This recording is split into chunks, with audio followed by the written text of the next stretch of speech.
Assalamualaikum warahmatullahi wabarakatuh. Waalaikumsalam warahmatullahi wabarakatuh.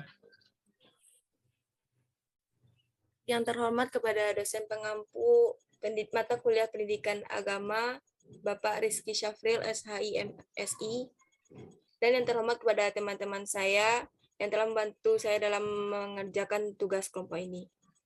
Sebelum mulai presentasi, izinkan saya dengan teman-teman saya untuk memperkenalkan diri. Dimulai dari saya sendiri, Afifah Putri Syafira. Ahmad Riyadi Lubis.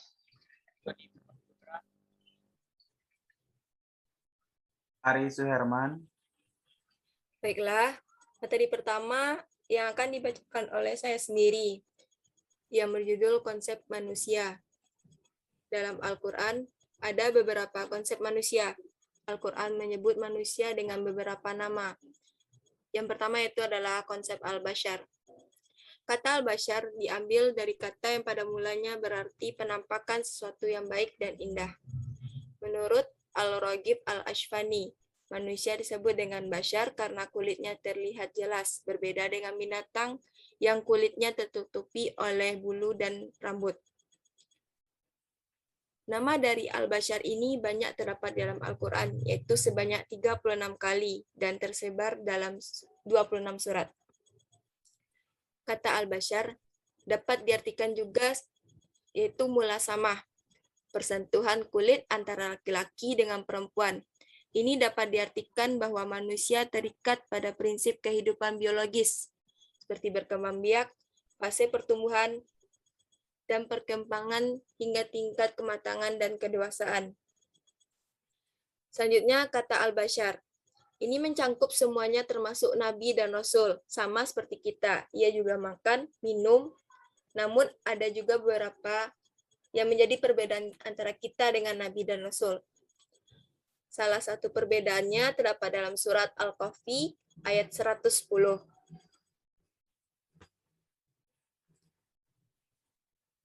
Yang kedua, konsep al-insan. Kata al-insan terdapat dalam Al-Quran sebanyak 64 kali. Kata ini menjadi perbandingan antara manusia dengan jin. Yang kedua, kata al-insan. Ia berasal dari kata anasa, an-nasa, dan nasia. Kata nasa dapat diartikan melihat atau memperhatikan. Kata an-nasa dapat diartikan lembut, jinak, dan ramah. Serta kata nasia dapat diartikan dengan lupa. Kata al-insan dikelompokkan dalam 3 kategori. Yang pertama, al-insan dihubungkan dengan khalifah sebagai memikul amanah. Yang kedua, al-insan dihubungkan dengan posisi negatif dalam diri manusia, seperti zalim, kafir, kikir, dan lain-lain.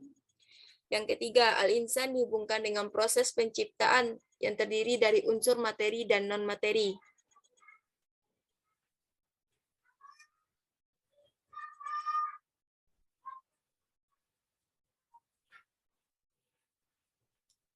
Yang ketiga yaitu konsep Bani Adam. Kata Bani Adam merupakan kata yang berarti anak Adam atau keturunan dari Adam. Menggambarkan manusia bisa dilihat dari asal atau garis keturunannya. Menurut Ar-Raghib Al-Ashfani, Bani Adam berarti keturunan dari darah daging yang dilahirkan. Para manusia selaku Bani Adam mengacu kepada bagaimana upaya agar menjaga kemuliaan dirinya dan bagaimana memanfaatkan rezeki yang diberikan oleh Allah Subhanahu wa taala. Kata Bani Adam dikelompokkan dalam beberapa kategori. Yang pertama, manusia diingatkan agar tidak mudah tergoda oleh setan. Terdapat dalam surat Al-A'raf ayat 26 sampai 27. Yang kedua, manusia dilarang makan dan minum secara berlebih-lebihan serta tata cara pakaian yang baik. Terdapat dalam surat Al-A'raf ayat 31. Yang ketiga, ketakwaan. Terdapat dalam surat Al-A'raf ayat 35. Yang keempat, kesaksian manusia terhadap Tuhannya. Terdapat dalam surat Al-A'raf ayat 172. Yang selanjutnya, kemuliaan dari makhluk lain, yaitu Al-Isra ayat 70. Dan terakhir, peringatan agar manusia tidak terpedaya hingga menyembah setan, yaitu terdapat dalam surat Yasin ayat 60. Yang keempat yaitu konsep Anas. Anas paling serius disebut dalam Al-Quran, yaitu sebanyak 240 kali dan tersebar dalam 35 surat. Kata ini diartikan sebagai kelompok manusia atau sekelompok tertentu dari manusia. Kata Anas digunakan dalam Al-Quran yang berarti jenis manusia, terdapat dalam surat Al-Hujurat ayat 13. Dan sekelompok tertentu manusia terdapat dalam surat Ali Imran ayat 173. Jadi, pada surat ini menjelaskan bahwa manusia itu merupakan makhluk sosial yang secara fitrahnya senang hidup berkelompok, serta tidak lepas dari bantuan orang lain.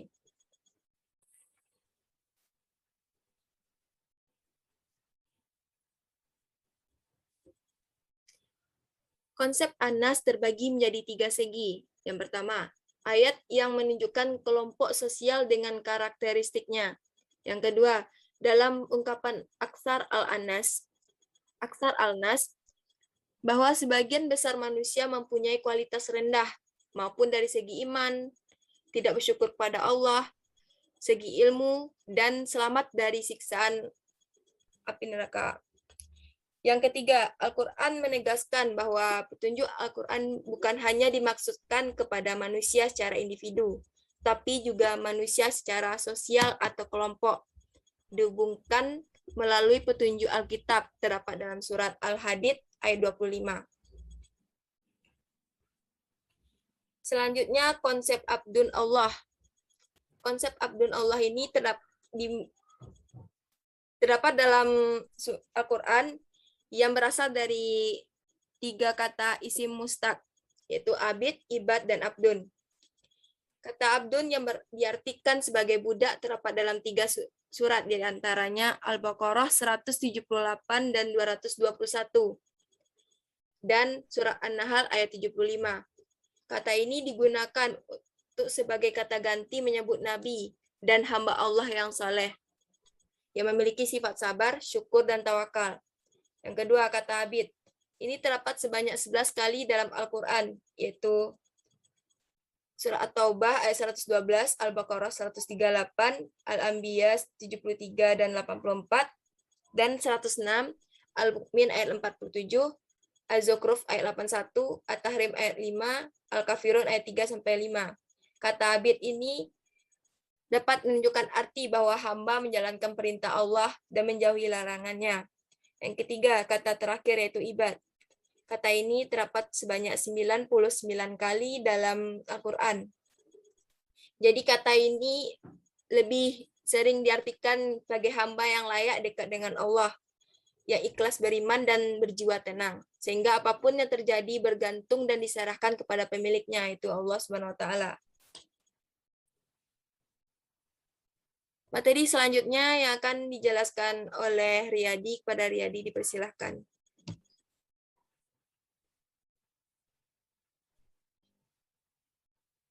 Sini saya akan melanjutkan materi berikutnya, yaitu tentang proses penciptaan manusia. Mengenai asal mula terciptanya manusia, maka Al-Quran menjadi salah satu sumber pertama kali yang menjelaskan tentang proses penciptaan manusia.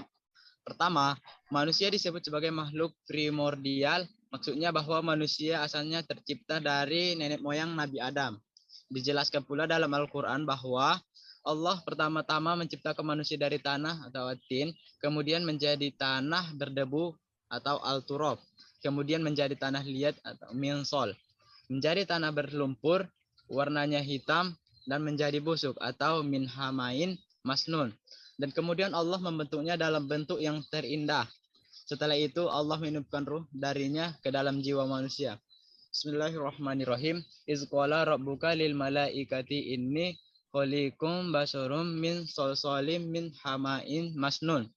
Dan ingatlah ketika Tuhanmu berfirman kepada para malaikat, sesungguhnya aku akan menciptakan seorang manusia dari tanah liat kering yang berasal dari lumpur hitam yang diberi bentuk. Quran Surah Al-Hijr ayat 28.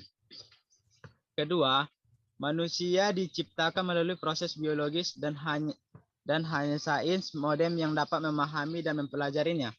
Artinya, Allah menciptakan manusia melalui proses alam yang dimulai dari saripati tanah, kemudian membuatnya menjadi air mani atau nutfah, lalu menyimpannya di dalam rahim. Setelah itu, air mani menjadi darah beku atau al-alaqah dan mengendap di rahim. Kemudian Allah menjadikan darah yang terkondensasi menjadi sepotong daging, lalu membungkusnya dengan kerangka dan ruh pun terlempar darinya. Seperti yang dikatakan Allah dalam Al-Quran surah Al-Mu'min ayat 12-14, yang sekira-kira artinya, dan sesungguhnya kami telah menciptakan manusia dari suatu saripati yang berasal dari tanah. Kemudian kami jadikan saripati itu air mani yang disimpan dalam tempat yang kokoh atau rahim. Kemudian air mani itu kami jadikan segumpal darah, lalu segumpal darah itu kami jadikan segumpal daging. Dan segumpal daging itu kami jadikan tulang belulang, lalu tulang belulang itu kami bungkus dengan daging. Kemudian kami jadikan dia makhluk yang berbentuk lain. Maka Maha Suci Allah penciptanya yang paling baik. Al-Ghazali mengungkapkan penciptaan manusia dalam teori penciptaan, yaitu proses produksi material yang membuatnya cocok untuk menerima ruh. Bahan ini adalah inti dari tanah Nabi Adam sebagai cikal bakal keturunannya. Embrio atau sel biji atau nutfah yang awal mula tanah liat setelah melalui berbagai proses dan akhirnya menjadi wujud lain atau khalqul akhar, yaitu manusia dalam bentuk yang sempurna. Proses penciptaan manusia diawali dari proses-proses terciptanya Nabi Adam. Berikut 3 hal mengenai sudut pandang penciptaan manusia, yaitu 1. Jika dilihat dari sisi positif manusia yang diawali dengan penipuan ruh ilahiyah apabila manusia benar-benar menggunakan segala kemampuan dan ilmunya yang baik. Yang kedua, manusia jika dikatakan sebagai makhluk yang memiliki sifat angkuh, jahat, dan bahkan sombong, itu semata-mata hanyalah sifat asli setan. Yang ketiga, sifat jahat manusia yang hanya bisa dimiliki oleh orang-orang yang memperdulikannya hawa nafsunya, ketimbang akal dan hatinya. Oke, materi selanjutnya akan dibacakan oleh Bang Joni. Saya persilahkan dengan segala hormat. Saya akan membacakan materi saya, yaitu tujuan penciptaan manusia. Allah menciptakan jin dan manusia tanpa tujuan yang jelas, melainkan memiliki tujuan teologis yang jelas, yaitu untuk beribadah dan bertakwa kepada Allah Subhanahu wa taala. Pengertian ibadah dalam arti luas yaitu sebagai wujud pengabdian seorang hamba dalam segala rupa, perkataan maupun perbuatan yang dicintai oleh Allah. Inti dari tujuan hidup manusia sama dengan tujuan pendidikan Islam, sebab pendidikan bertujuan untuk terpeliharanya kehidupan manusia. Manusia yang hendak dibentuk oleh pendidikan Islam semuanya tergantung pada tujuan hidup yang hendak ditempuh oleh seorang Muslim. Dengan demikian, tujuan hidup seorang Muslim sebenarnya merupakan tujuan akhir pendidikan Islam.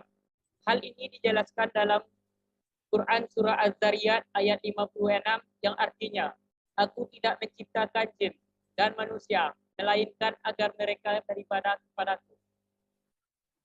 Jadi Allah telah menjelaskan di dalam Al-Quran Surah Az-Zariyat, Ia menciptakan manusia dan jin semata-mata agar mereka beribadah kepadanya. Allah menciptakan manusia bukan hanya untuk sekedar tidur, bekerja, makan maupun minum, melainkan untuk melengkapi bumi ini dan beribadah kepadanya. Al-Quran memberikan penjelasan lain mengenai tujuan penciptaan manusia di muka bumi. Tujuan penciptaan manusia adalah untuk mengenal Tuhannya. Karena ketika di dalam alam ruh, Allah telah mengambil syahadah atau kesaksian terhadap keberadaan dan keesaannya. Hal ini dijelaskan Allah pada surah Al-A'raf ayat 172 yang sebagaimana artinya, dan ingatlah ketika Tuhanmu mengeluarkan dari sulbi atau tulang belakang anak cucu Adam keturunan mereka, dan Allah mengambil kesaksian terhadap roh mereka. Bukankah aku ini Tuhanmu? Mereka menjawab, betul. Kami bersaksi, kami lakukan yang demikian itu, agar di hari kiamat kamu tidak mengatakan, sesungguhnya ketika itu kami lengkap terhadap ini. Selanjutnya, tujuan penciptaan manusia yang kedua adalah untuk menjadi khalifah di bumi ini, sebagaimana diterangkan oleh Umar Shihab. Jauh sebelum manusia tercipta, bumi telah ada terlebih dahulu dan dihuni oleh sekelompok makhluk yang hidupnya sangat carut marut. Hal inilah yang mendasari mengapa Allah menciptakan manusia, yaitu untuk menjadi khalifah, agar mampu menyelamatkan bumi dan membangunkan kehidupan yang indah dan bahagia. Selanjutnya, materi selanjutnya Dan materi yang akan selanjutnya yang diberikan akan oleh dijelaskan Ari. oleh Ari Suherman. Oke. Saya akan menjelaskan materi tentang peranan manusia sebagai khalifah di muka bumi. Kedudukan dan tugas manusia. Dalam Al-Quran sudah dijelaskan bahwa kedudukan manusia adalah sebagai khalifah Allah di muka bumi ini. Kata khalifah dalam Quran surat Al-Zariyat ayat 6, Quran surat Al-An'am ayat 162 telah disebutkan sebanyak 10 kali berdasarkan sebuah hasil penelitian. Bahwa dalam Al-Quran terdapat kata khalifah dalam bentuk tunggal sebanyak 2 kali, yaitu surat Al-Baqarah ayat 30. Dan dalam bentuk plural atau jamak, yaitu khalaif dan khulafah, yang masing-masing diulang sebanyak 4 kali dan 3 kali. Keseluruhan kata tersebut menurutnya berakar pada kata khulafa, yang pada mulanya berarti di belakang. Dari sini, kata khalifah menurutnya seringkali diartikan sebagai pengganti. Karena yang menggantikan selalu berada atau datang ke belakang sesudah yang digantikannya, selain diartikan sebagai pengganti. Ada beberapa pengertian yang dimaksud oleh Al-Quran dengan kata khalifah. Di antaranya, dalam hal kedudukan manusia, makna dari khalifah adalah sebagai pengganti. Jadi seorang khalifah Allah berarti pengganti Allah. Menurut pendapatnya, Dawan Raharjo, kata khalifah mempunyai 3 makna. Pertama, khalifah Allah yaitu Adam. Adam merupakan simbol untuk seluruh manusia. Oleh karena itu, manusia termasuk dari khalifah kedua. Khalifah Allah merupakan suatu generasi penerus, dalam arti kedudukan khalifah diemban oleh suatu generasi. Ketiga, khalifah Allah sebagai kepada negara atau kepada pemerintah. Dari ketiga makna tersebut, maka yang pertama lebih sesuai untuk predikat seorang manusia sebagai khalifah Allah. Menurut Hasan Langgulung, manusia sebagai khalifah di bumi mempunyai beberapa karakteristik yaitu sebagai berikut. Dari awal pencipta, manusia secara fitrah memiliki sifat baik. Manusia tidak mewarisi dosa sekalipun Adam harus meninggalkan surga atas dosanya. 2. Hubungan antara badan dengan ruh menghasilkan khalifah. Karakteristik tersebut membedakan manusia dengan makhluk lainnya. 3. Manusia sebagai khalifah mempunyai kebebasan berkehendak, yaitu suatu kebebasan yang menyebabkan manusia dapat menentukan tingkah lakunya sendiri. 4. Manusia diberi akal yang dapat dibedakan perbuatan antara yang benar dan yang salah. Sebagaimana telah dijelaskan dalam Al-Quran tentang fungsi khalifah manusia di muka bumi ini, terdapat dalam Quran surat Al-An'am ayat 165. Allah Subhanahu wa Ta'ala berfirman, yang artinya, dan dialah yang menjadikan kamu penguasa di bumi, dan dia menginginkan sebagian kamu atas sebagian yang lain, beberapa derajat, untuk memujimu tentang apa diberikannya kepadamu. Sesungguhnya Tuhanmu amat cepat siksaannya, dan sesungguhnya Dia Maha Pengampun dan Maha Penyayang.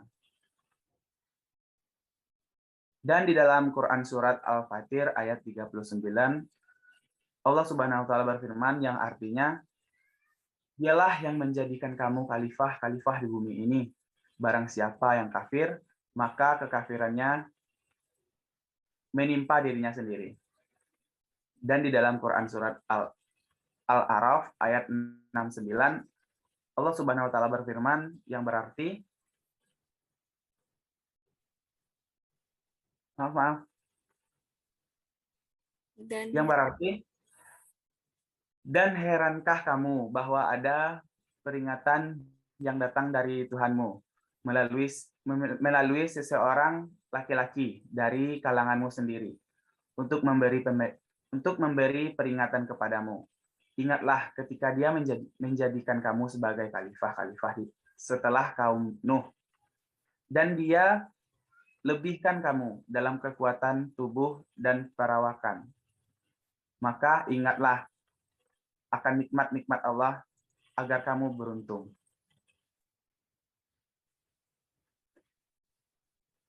Ayat-ayat di atas selain menjelaskan tentang kedudukan manusia sebagai khalifah dalam arti luas, juga memberi isyarat tentang pentingnya sikap moral yang harus ditegaskan dalam melaksanakan tugas kekhalifahan. Manusia tidak mengaku dirinya sebagai Tuhan, sebaiknya manusia menganggap proses perwujudan sifat-sifat Tuhan sebagai suatu amanah yang harus dijalankan. Tujuannya agar manusia mempunyai tanggung jawab dan melaksanakan tugasnya sebagai seorang hamba. Eksistensi lain dari manusia di dalam ini adalah sebagai hamba Allah yang taat beribadah kepadanya. Udah. Sekian dari presentasi kami. Jika ada kesalahan kata, mohon maaf. Assalamualaikum warahmatullahi wabarakatuh. Waalaikumsalam warahmatullahi wabarakatuh.